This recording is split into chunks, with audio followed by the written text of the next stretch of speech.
E aí, turma, tudo bem com vocês? Sou o Rafael Alves, professor de Sociologia do Ensino Médio. Espero que esse vídeo aqui ajude vocês em relação ao plano de estudo tutorado para o terceiro ano do ensino médio.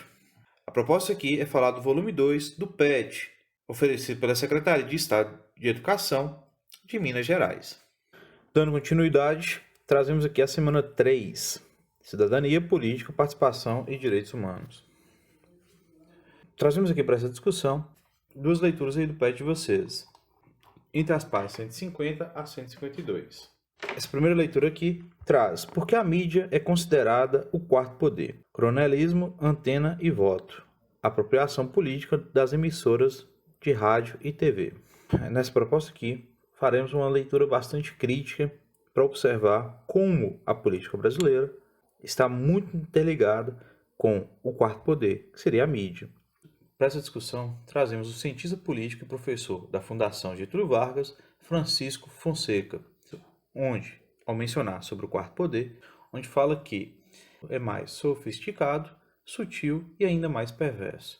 Essa reflexão traz para entender como esse moderno fenômeno do coronelismo eletrônico, ou seja, o uso de canais de comunicação, de radiodifusão para atender a interesses políticos, práticas que perduram nos tempos digitais. Essa reflexão aqui de Fonseca nos traz uma menção, uma comparação de um coronelismo moderno.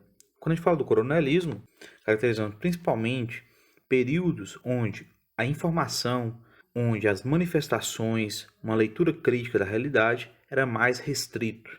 E assim, era mais fácil conduzir mais pessoas a um voto, principalmente ali nas trocas. O coronel tinha principalmente a figura de contratar muita gente na sua fazenda para garantir ali os seus votos. Por isso, compara ali curral eleitoral.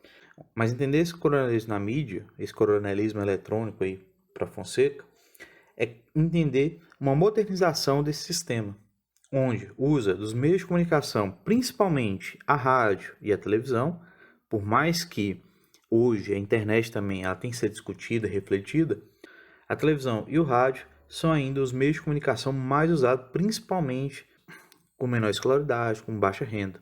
Então, entramos em uma discussão interessante, crítica, para refletir esse texto também, entendendo a desigualdade social no país. Dentro dessa proposta aqui, vamos entender os meios de comunicação, os impactos no processo eleitoral. Nessa leitura que vocês vão fazer aí, vocês vão perceber como isso impactou no processo eleitoral. Essa utilização, principalmente aí, de candidatos políticos, né, desses coronéis aqui simbolizados, que usam esses meios de comunicação, têm o apoderamento desses meios de comunicação para seus interesses pessoais. Como, por exemplo, um relato aí que traz no início da década de 1980, da Rádio Rural de Concórdia, Santa Catarina, abre espaço para o depoimento do ex-senador Atílio Fontana, onde menciona: senador, o microfone é todo seu. E o senador, ciente da sua propriedade, diz a quem quiser ouvir que não só o microfone, meu rapaz, mas a rádio toda. Esse fato aqui, ele vai nos provocar e refletir como o autoritarismo desse ex-senador de usar uma rádio própria para se manifestar ali também em questão. Aqui nós vamos perceber como o autoritarismo está aí presente na fala do senador em questão e como ele utiliza desse autoritarismo e desse mecanismo que tem em mão para conduzir os seus eleitores. E aí entramos e refletimos esses impactos, onde essas práticas no processo eleitoral e na configuração da representação das instituições também é significativa. O rádio e principalmente a televisão continuam sendo os meios de comunicação da massa, de maior alcance da população, como já tínhamos mencionado. Inclusive, dados aí do PNAD apontam que 97,2% das residências possuem pelo menos um aparelho de televisão e 75,7% um rádio. E esses meios de comunicação cabe o papel de dar expressão às demandas e às diversidades da sociedade em todos os seus aspectos, mas também de fiscalizar os poderes públicos e iniciativa privada. É também por esses meios de mídia livre que se estabelece a ligação e o controle entre representantes e representados como princípio fundamental para o ambiente democrático. A Constituição Federal garante o direito de acessar informação aos cidadãos, em conjunto à liberdade de imprensa. Porém, quando esse meio de comunicação de massa, que deveria cumprir uma função pública, é controlado por um político que pode influenciar sua linha editorial, a autonomia e independência deste veículo para exercer o controle sobre o poder público estão totalmente comprometidos.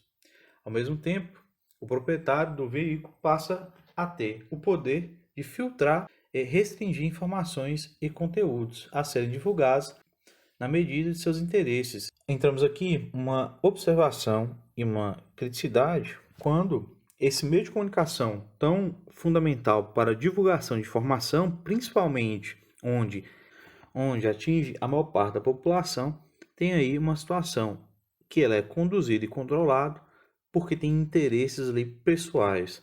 E aí a gente tem que observar isso em vários contextos no cenário brasileiro, principalmente nas cidades do interior, como é o nosso caso aqui em questão. É percebido que muitas das rádios que são legalizadas e que conseguem manter no ar são rádios privadas, de pessoas inclusive que muitas vezes se candidatam e utilizam desse meio de comunicação para propagar suas eleições. Mas que mal tem nisso?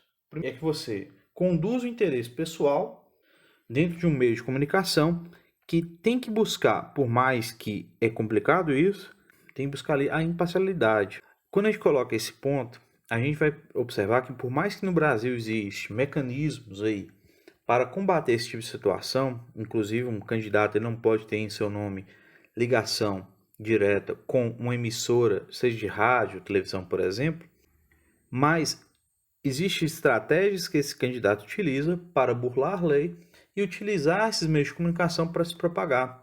Muitos candidatos, vereadores, a prefeitos, deputados, governadores, até mesmo candidatos à presidência, utilizam seus meios de comunicação para propagar a sua campanha.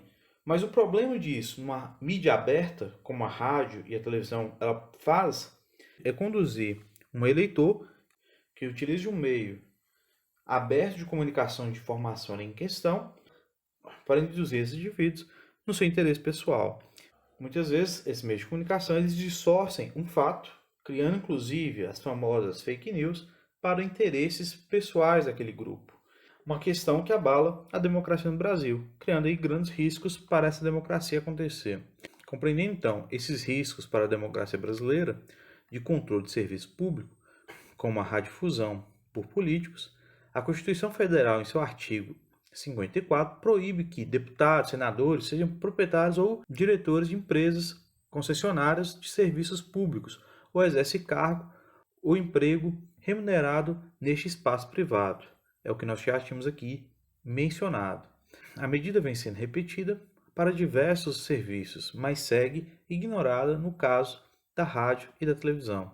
Então essa leitura que vocês vão deparar aí do jornalista Carlos Gustavo Ioda é uma reflexão crítica para entender que, como no Brasil, existem estratégias enraizadas ainda nesse pensamento do coronelismo, né, de criar seus currais eleitorais, de que grupos políticos, né, ou um político específico ali, utiliza dos meios de comunicação, principalmente aí a rádio e a televisão, como forma de propagar ali seus interesses pessoais, seus interesses ali do seu grupo partidário, inclusive muitas vezes até mesmo distorcendo os fatos para alcançar seus objetivos.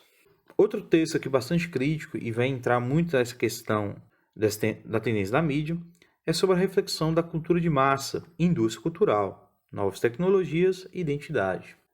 Trazemos aqui nessa leitura uma reflexão dessa cultura de massa, que, posteriormente trocada por indústria cultural, é aquela criada com um objetivo específico, atingir a massa popular, a maioria no interior de uma população, transpondo assim toda e qualquer diferença de natureza social, étnica, etária, sexual, etc. Todo esse conteúdo é difundido por meio dos veículos de comunicação de massa. Para essa leitura aqui, trazemos os filósofos alemães da Escola de Frankfurt, Adorno e Horkheim, trazem uma discussão sobre essa indústria cultural. Esses pensadores presumiram a forma negativa com a recém-criada mídia seria utilizada durante a Segunda Guerra Mundial. Ambos eram da etnia judia, portanto sofreram perseguições do nazismo e, para fugir desse contexto, partiram para os Estados Unidos. Antes do surgimento da cultura de massa, havia diversas configurações culturais. A popular, em contraposição à erudita, a nacional, que atava, imaginava, tecia e traçava a identidade de uma população, a cultura, no sentido geral, definida como um agrupamento histórico de valores, estéticos e morais, e outras tantas culturas que produziam diversidades, identidades populares. Mas a partir da segunda Revolução Industrial, no século XIX, e o predomínio das regras do mercado capitalista, as artes, a cultura, a mídia foram submetidas à ideologia da indústria cultural. Entra aí a leitura de Adorno e Horkheim, que traz nessa questão a transformação de tudo aquilo que tinha um valor identitário, cultural, pertencimento de um grupo, valores étnicos, valores sociais, culturais, é transformado em uma mercadoria. Essa reflexão aqui vai entrar muito na ideia da sociedade de consumo, na ideia imposta pela sociedade industrial de consumismo de massa. Transformar a arte, a cultura, a poesia, a política, a filosofia em apenas uma mercadoria. Outro grande pensador que problematizou essa questão foi o filósofo alemão Walter Benjamin. Afirmava que as artes e a cultura perderam sua autenticidade, seu caráter único, irrepetível ou a beleza duradoura, que ele chamou de aura. De expressivas passaram a reprodutivas e repetitivas. É aí uma citação de Oliveira e Costa, que nos faz aqui uma reflexão de como essa cultura se transformou apenas numa mercadoria, que ela é rapidamente transformada, rapidamente multiplicada. E aí atende o interesse da indústria, que é uma reflexão de Adorno e Horkheim novamente. Transformar o que antes era simbólico da arte, da cultura, em apenas uma mercadoria para o consumo da massa. Pessoal, segue então as orientações para as atividades da semana 3. Como nos vídeos anteriores, temos aí uma orientação de como montar o gabarito no caderno de vocês para ficar mais fácil a identificação depois para o envio. Temos aí a semana 3 do PET volume 2, identifique isso por favor aí no material, identifique a unidade temática, o nome da turma, do professor. Claro, não precisa ser igualzinho tá aqui não, mas busque organizar ao máximo aí o material de vocês para ficar mais fácil a identificação aí depois. Inclusive, lembrando vocês, não precisa copiar as perguntas, apenas responder. Respondam de lápis para ficar mais fácil depois uma possível correção. Para essa semana 3, nós temos então 6 questões abertas aqui de respostas mais tranquilas e uma produção de uma redação no final. Vou estar aqui então orientando vocês sobre essas atividades. Vamos lá então. Questão 1. Explique o que é cultura de massa. Temos aí uma ideia de conceituar. Uma discussão, inclusive, que a gente viu tanto no vídeo como tem no material de vocês. Está bastante tranquilo responder essa alternativa aí. A questão 2 também entra na mesma ideia. Explica o conceito de indústria cultural. Vocês vão, inclusive, identificar dois termos muito parecidos, cultura de massa e indústria cultural. Lembrando vocês, quando a gente está falando de indústria cultural, estamos trazendo um conceito diretamente de Adorno e Horkheim. Questão 3. Como surge a indústria cultural? No próprio texto também tem auxílios para você responder essa alternativa. Mas também eu peço que vocês pesquisem mais sobre esse assunto, principalmente quem está focado no vestibular, porque é um tema muito decorrente de questões de vestibular e indústria cultural. Questão 4. Como a indústria cultural influencia sua vida e seus hábitos de consumo? Essa questão aqui, quando vocês conceituar a questão 2 lá, vocês vão conseguir responder isso aqui tranquilamente e observar, inclusive, como a indústria cultural está muito presente no nosso dia a dia, na nossa ideia de pensar e agir na hora de consumir. Questão 5. Diferencia cultura popular e cultura erudita. Pessoal, por mais que no texto lá não tenha uma profundidade sobre esse assunto, está bem tranquilo também responder essa questão, porque são temas que a gente vem já discutindo há algum tempo. Inclusive, o PET do primeiro ano tem essa discussão. Também esse PET, né, no site Estude em Casa, mas também vocês vão achar muito fácil esse tema na internet. Quando a gente coloca esses dois temas em questão, a gente vai observar ideias também enraizadas de hierarquias na sociedade quando falamos de cultura. Quando falamos de cultura erudita, estamos falando de algo ligado a uma concepção de um grupo seleto da sociedade que tem cultura, principalmente tendo acesso à informação, tendo acesso a uma escolaridade superior, tendo a ideia de ter ali acesso à arte, a uma cultura mais sofisticada, por exemplo, conceituando isso como cultura erudita.